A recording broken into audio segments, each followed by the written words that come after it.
Other CTS types include the structure type, or struct. Now you can think of a structure as basically a lightweight class. It's based on the system.value type base class, so it's not actually a reference type. That means that the data is actually going to be stored on the stack rather than on the heap. What that means is that every instance of a structure type is always going to have its own data, and we only have one actual reference to that particular type.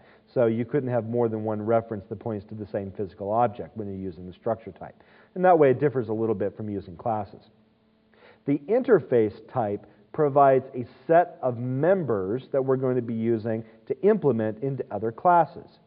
Now, interfaces are interesting because they basically provide a contract. They provide a set of members that we're going to be using, such as methods, properties, etc., but they can't be instantiated directly themselves. They can only be implemented by other objects, other classes. The enumeration types basically define sets of name-value pairs.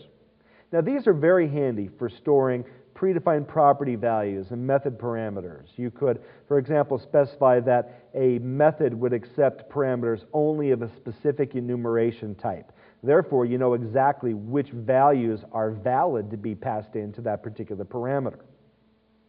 Delegate types are basically, they replace the function pointers that you might see in C. They're used to provide essentially forwarding calls and callbacks, essentially pushing data and calls to other functions based on whether or not you need to have one function call back another function or provide a forwarding call.